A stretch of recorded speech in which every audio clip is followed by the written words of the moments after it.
Hi ho everyone, and welcome back to the adventures of Turwinkle, the gnome mage. Well, hi Turwinkle. Greetings. Are you all set for tonight?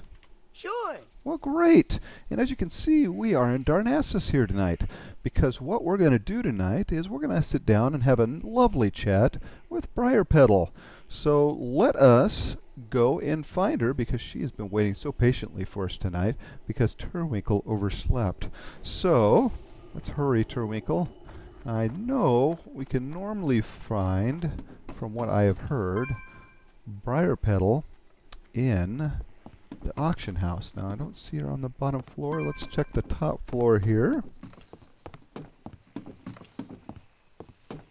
And look at that.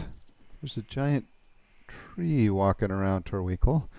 Best be careful when walking on the roads here. It is so peaceful and lovely here. Oh, there she is. All right. It's Briarpetal. So, folks, we are going to... She is busy here with the auctioneer, so we are going to go as soon as she's done and sit down and have a lovely chat with Briarpetal. Learn all about her. There she's waving. So we're going to sit down and have a lovely chat and learn all about Briarpetal, and we are excited about this. So we will be back in... All right, so here we have Briarpetal. She is a... How do you pronounce that? Is that... am I pronouncing your name correctly, first and foremost? Yes, you are. Excellent. So usually Turwinkle is so horrible with names, and you know, so I get a hard time from folks because he just messes up their name all the time. I'm really good with names, but Turwinkle, oh, he's horrible. Um, so you are is a caravaner of the Deep Forest Caravan? Yes, I am. And what is a caravaner? That actually is the level in our guild that indicates that you have been accepted in our guild, and you can diversify from there. Okay. But currently, Briar is making a decision of whether she wants to be primarily a supplier or a raider. Okay. And you are a level 90 Worgen Druid? Correct. Awesome. And Healer. oh, healer. Okay, so you're on the healing spec of the druid tree then. Is that correct? Yes, All right. restoration. Oh, excellent. Excellent, excellent. Now, Briarpetal, how did you come up with that name? Actually, that's a combination of the type of pipes that are commonly used. I use briar pipes. And then I wanted something soft and feminine, but I also wanted a bit of that British Victorian feel. So Briarpetal came up, and oddly enough, it was actually available on 2 different servers. Well, excellent. Yeah, it's the first time I've seen the name, and I think it's great. It really, like I said, I think it's unique. So great. I love it. Does she have a last name in her RP? No, I haven't bothered because it's really not relevant to the Gilnean RP. You would have to get everyone to agree, certain families and the house. So quite frankly, with everything being lost and Briarpetal being unable to find what she thinks is the only remaining member of her family, her father, it really doesn't matter. Okay. Well, yeah, Turwinkle doesn't have a last name either, other than Turwinkle, the gnome mage. So I completely understand that. All right, well, we're going to come back and we'll start our questions.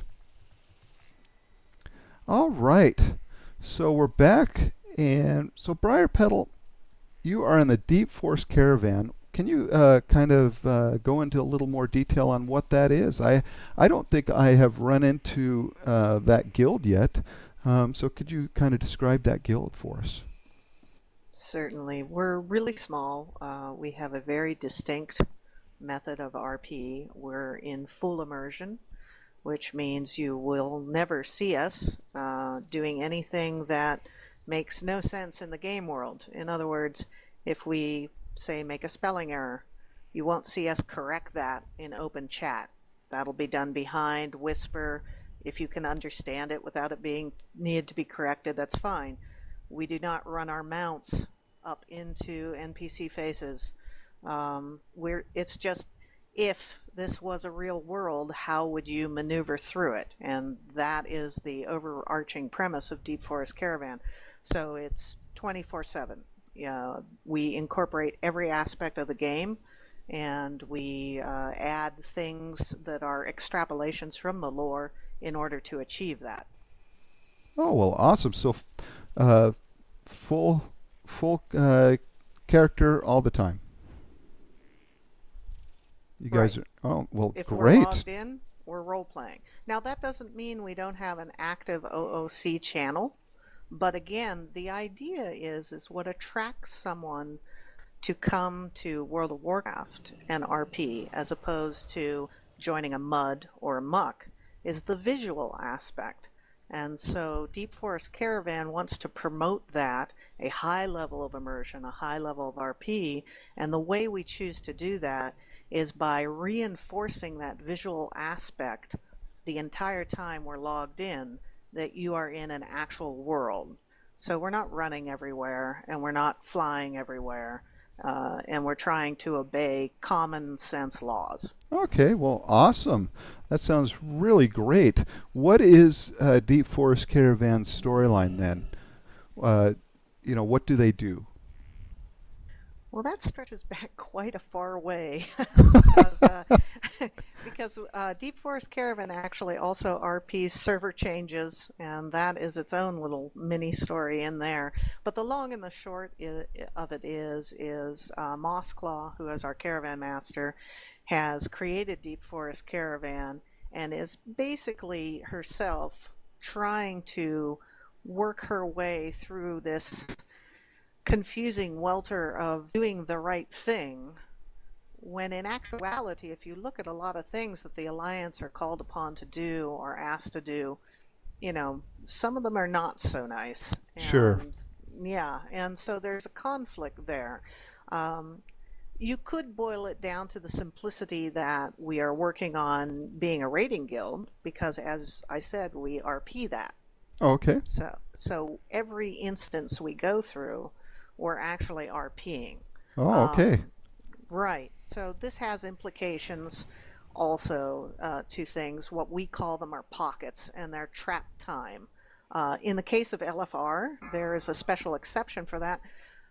We have designed that the Kirin Tor has made that a training ground for the actual pockets of trap time.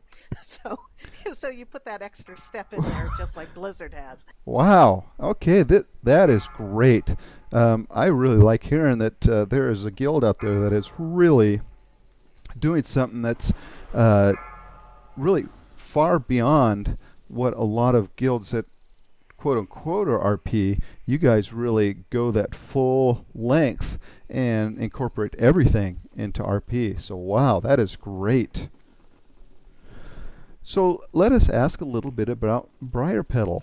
Um, what's her story? Let's just start with a basic history of Briarpetal. If you could kind of give us a short synopsis. Sure, no problem. Briarpetal is very fun to play in that she is very young. And she lost quite a good chunk of time too, as a worgen before she was reclaimed, basically. So she lost, like many people, lost everything, and has had to readjust.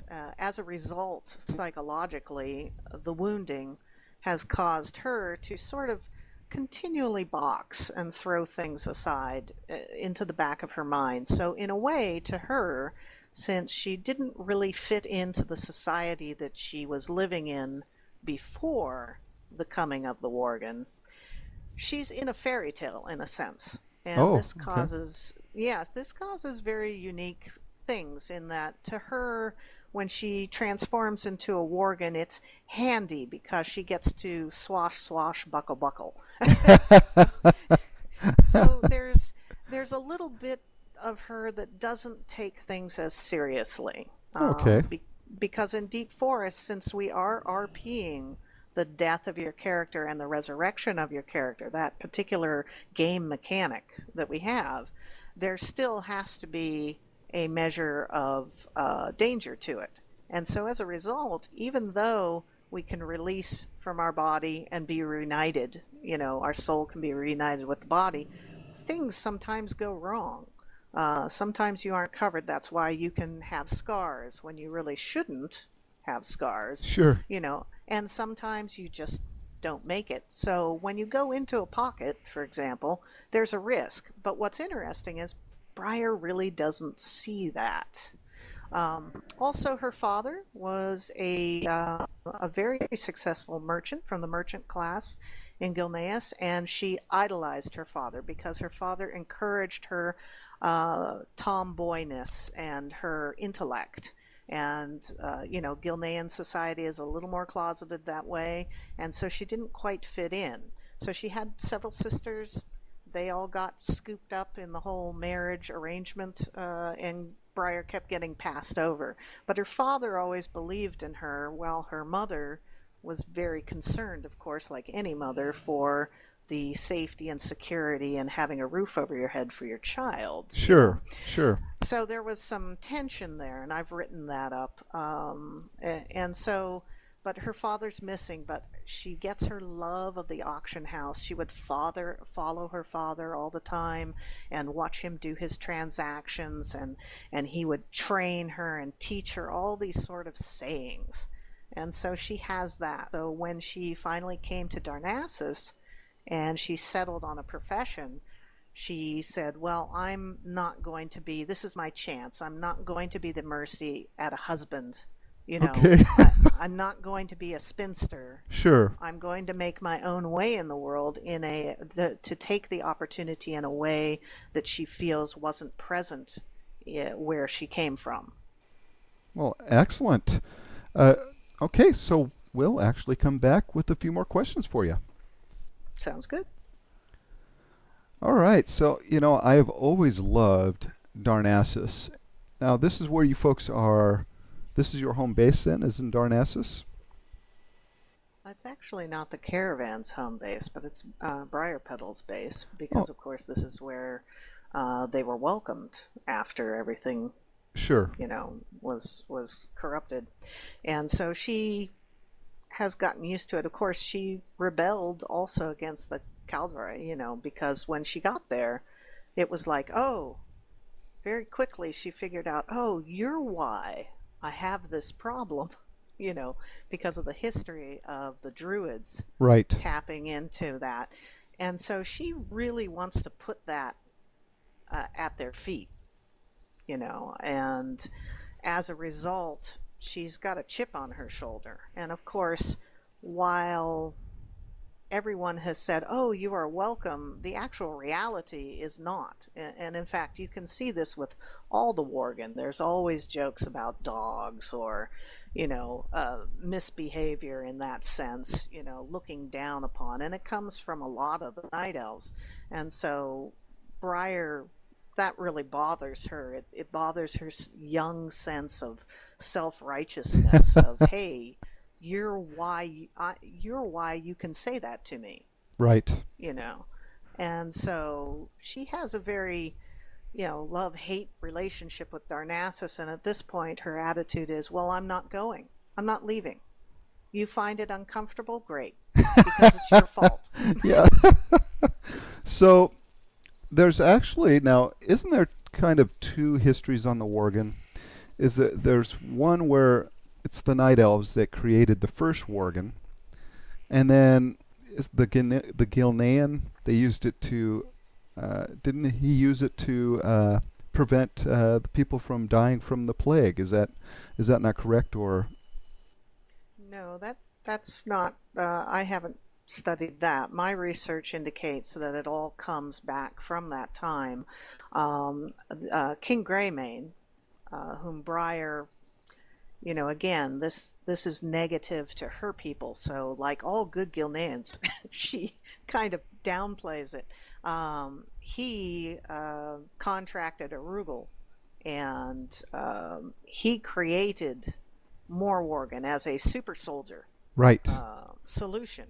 Uh, but again, he accessed these worgen, so he built upon that. In fact, Briarpetal's being courted by a Death Knight worgen, Oh, and so he missed the entire sacking of Gilneas. He escaped from Arugel, and then he was killed later than up in the area where the Lich King held sway, and that's how he got resurrected. So it's interesting. They're both worgen, and yet they have two totally different perceptions, stories, and experiences because of that, because they're worgen from different sources. sure. So, where is the Deep Forest Caravan's home base then? We actually don't have one. We meet, everyone is separate. They stay in their own areas. For example, Sajala, the quartermaster for Deep Forest Caravan, very nice young priest, is over in Stormwind. Oh, okay. Coppercoil, our little gnome warrior, she often is to be found in and out of Stormwind because she likes Sajala. Irianos, of course, makes his home in Darnassus because that's where Briar is. and and Mossclaw is primarily running around in Pandaria because she has all that to manage with the caravan. Her main thrust is to how does she support the Alliance without getting the members of the caravan killed, because they're a very, very small unit. We've just have a recent member, Sipowitz, that is great. She's a gnome, and she's a monk, so she's fantastic. Oh, great. But we're very small, as you can see. Sure. And so the Alliance, we can just be used as cannon fodder by them because we are not large enough to matter, but we are warm bodies. So Sure. Mossclaw has to, negotiate reams of paper and assignments and picking up certain assignments, rejecting certain assignments, delaying the acceptance of assignments so that we can be properly geared, so we can be properly ready. So there's not that risk. Oh, nice. Great. Well, we'll come back with some more questions. All right. So, how long have you been RPing Briarpetal for? Oh, I didn't expect that. I don't know why. I think a year? Oh, okay. I'm So, just not sure. Briarpetal was my Worm Rest Accord is this server for me character. I actually leveled her up, I think, into the 70s before I committed to bringing Deep Forest Caravan over to Worm Rest Accord from Earthen Ring. oh, okay. So you folks were on Earthen Ring before you came here, then? Yes, and I loved Earthen Ring, except as you may or may not know, it's Eastern, and so whenever they had these great events, I wasn't able to attend them. So I said to myself, I'm going to move to a server that actually is in my time zone. I'm in California, and so I thought this would be a wonderful solution. And wouldn't you know, every single member is actually Central or East Coast. Yes, I've run into that similar situation as well. A lot of the people that I've really made excellent friends with RPing are over in Maryland, and so usually middle of the day, if I could get on, would be the time that I could RP effectively, as it were, with most folks. So I understand that. It's a true head desk moment. Sure. So while we're talking about it, let's find out a little bit about yourself. What can you tell us about you, the player behind Briarpetal? Well, that's an interesting question because actually there is a place where I feel that the personal information interferes with the RP, and I'll expand upon that. Sure. I find that when you're talking about walk-up RP or just, oh, I've heard about those people, let's see if we can RP with them, I find it's best if you don't know, actually, anything about them, because then you can really accept the interactions that you're having character to character at face value. Whereas once you get into the guild level, then there comes this transition where, of course, you're getting to know one another, and you have to walk this odd tightrope I'm finding between veering too much into OOC chat, actually, and keeping to the RP, because if you're in the guild together, obviously there's connection, Sure. and you all relate to one another. But at the same time, as a member, you have to remember to keep pulling out of OOC and not let go these big chunks of time when you're only relating OOC, because the whole purpose is RP, if that makes any sense at all. Well, sure. So, I'm a normal person like many other normal persons. I have a family, I have a life, and I just enjoy all sorts of RP. I RP everything. If you just ran your mammoth through me, I RP that too. Okay. Now, do you play any other RP games? Do you play like Dungeons and Dragons or another MMO and RP there? No, I do not. I came from here because a coworker introduced me to World of Warcraft, which is an interesting story because we had been playing City of Heroes, Oh, which okay. I never really. Now that I understand how these games are played, I never really played it.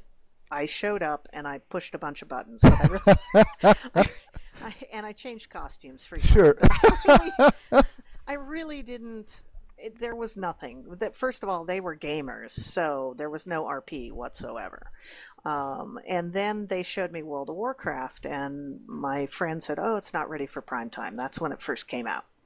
And then, Sun, Moon, and then they said, "Hey, we tried it again, and they've really changed a lot. Come, So in vanilla, we tried it again, and my coworker came over, and we both got on two computers, and he set me up with an account, and I complained the entire time. I struggled with moving my character. I didn't understand what the buttons were for. I didn't understand the whole questing and quest hub thing.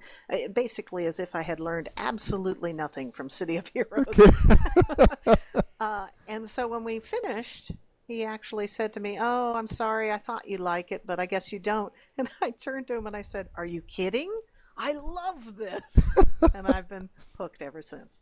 So how did you start RPing then? Well, I'm always interested whenever I find trouble, connecting and really understanding the product, be it anything. I often try to look at the commercials around it and the culture around it. Because oftentimes, if you're having trouble, like when you get a new cell phone, you're having trouble figuring out how to use the interface, look at the commercials. They'll show you. So I did the same thing with World of Warcraft, and I ran into podcasts. And one of the podcasts I ran into was Tavern Cast. Now, I knew nothing about RP. Okay, I had played D&D. I had done some LARPing, and I was very interested in live steel competitions and things like that. But I had no idea this had translate. I was aware of mucks and moos, but I had never engaged in mucks and moos. So, of course, once I hit Tavern Cast and they had an RP section, I realized, this is what's missing. And I moved to Blackwater Raiders with Mossclaw, Oh, my okay. main. And as soon as I did that, it's like everything just fell into place. It was like, oh, now I have a reason to really enjoy this game. Oh, well, great. Fantastic. We're going to come back with some more questions for you. And we're back. And what I would like to ask here is you have such a wonderful way of RPing your accent. Do you find that is hard to do? Oh, you know, this is a funny story because I it was my first character on Wormrest Accord, and I really soaked up the whole Gilnean atmosphere.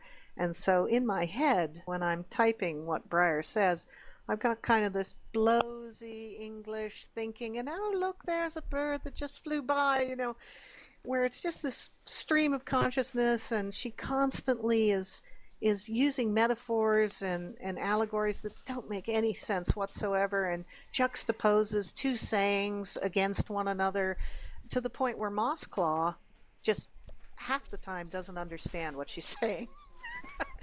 The funny part is it winds up in these big blocks of text, and so it was great when I started, but then when people want to RP, you're doing a lot of typing. I'm doing a lot of typing, and I've got to be fast because, most people are saying short, direct sentences, but not Briarpetal.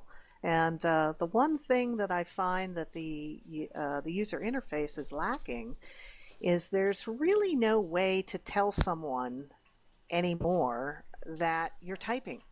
Right. So how do you know when I'm done? Maybe I'm waiting on you. Maybe I'm not. Maybe I'm crafting something. So in our guild, in our OOC channel, we just have a tendency to, say composing or done, in a way to kind of get that. You don't have those overlapping bubbles where you're literally threading paragraphs, and conversations, picking up things when you've actually said a closing statement, Right. having to reopen it. Right. It's very, very awkward. And with Briarpetal doing that long, rambling talking, it's like 3 times as difficult. But I love Briar. I wouldn't have her any other way. But yes, last night we had a guild meeting, and Mossclaw just at the final point just nodded, and Irianos was trying not to laugh. Nobody really understands Briar, but we all love her. Yes, so that is great. Well, our final question, and usually what I like to leave people with, is what would you say to the new person that wants to come in and RP? What words of encouragement would you give them? Oh, well, I mean, it's just such a wonderful thing to do. And I know that there are a lot of people, I read this, in the forums, and I've heard it discussed many times. There's a lot of people that are actually engaged in very rich RP, but they never type. It's in their head. Right. And, they're going along, doing their thing, playing the game, but at the same time, they're really, really RPing. They're thinking, how is my character thinking about this? And that's really where I started, because I started on a server that didn't have a really deep RP community, that was struggling, with RP in the heyday of the griefers, Oh, yes. And, right. So it was a big deal to actually expose that you're RPing, right? Most of the RP was in Whisper, I think, at the time. And, but what I would encourage is, you're doing it in your head already. You've got it, really, you do. And Wormrest Accord is such an open environment for RP. Give it a go. And if you need a little more support, great. Find a guild. And there's, like you mentioned before, there are many, many out in Wormrest Accord that are specifically looking for the new RPer. Deep Forest Caravan, for example, seems very, hardcore, and in the sense that we're always in character, we are hardcore, but at the same time, we've rolled into that an ease. You do not have to come with us already with background that's lore abiding and, exactly how old you are and everything like that. Come in, and if it starts to rain, comment on that. Hey, look at the weather. Because we react to everything that happens in game, and that really allows somebody who's new to RP a very easy time of it, because we can't argue that it's not raining. Sure. I can't say, no, you're not right. Blizzard says this about raining. It's raining. You can complain. Right. You're RPing. There you go. You're doing it. And that's all. Start with the little things. Get annoyed at the post you just received. Tell a joke to the auctioneer. Start with NPCs. Just get used to start taking what's inside your inner landscape and moving it out beyond the inside of your head. And, do it in little bits, baby steps. It works all the time. You get there, you cross the finish line. Well, great. Fantastic advice. Well, thank you so much. I have really enjoyed our conversation and learning more about Briarpetal, and this has just been wonderful. I've had a great time. Thank you so much. It was a little out of my comfort zone, but you made it so easy. Well, I think everybody will agree with me when they say you did wonderfully. So we will be right back, folks, and we'll say goodbye to Briarpetal and let her free from Turwinkle's pestering questions and allow her to go and Turwinkle to return to his tent. So we'll be right back. All right, once again, a wonderful interview with a wonderful RPer. And so, Turwinkle, why don't we give her a nice thank you, sir? Allow me to express my deepest thanks. Now, see, you're lucky because Turwinkle usually he usually gives a pretty short. He's pretty tired by this time, and so his thank yous aren't the best. But he decided to give you the nice thank you this time around. All right, Turwinkle, she has been so kind, and we want to give her a nice bow. And we will see you folks back at the tent. All right, well, we're back at Refuge Point, and boy, let me tell you, that Briarpetal is so well-spoken and really has a grasp on what RP is and what she can do with it in the game. And wow, we are just kind of awestruck as far as that goes. So Turwinkle, she did a great job, didn't she? Indubitably. Yeah, she really did a fantastic job. So folks, if you liked the episode, click like. If you would love to comment on, number one, on Briarpetal and the amazing job she did during this interview. If you'd like to comment on the episode or on any of the other episodes, please do so below. Let us know what we're doing right and let us know what we're doing wrong. Maybe something that we can fix. We'd love to hear from you, and we'd love to read all the comments. Also, subscribe. We'd love to have you on Team Turwinkle, so hit that subscribe button today. So Turwinkle, excellent job, sir. Really, really great questions. And we would like to thank Briarpetal once again. Thank you. Yeah, she did a really great job, and again, we really enjoyed the conversation that we had with her tonight about role-playing and about her character, learning a little bit about Briarpetal and who she is in the game. So great job. So Turwinkle, we're going to see you, I guess, next time, sir. And we will see you later. It's been fun. It really has been fun tonight. Bye-bye, Turwinkle. Bye-bye.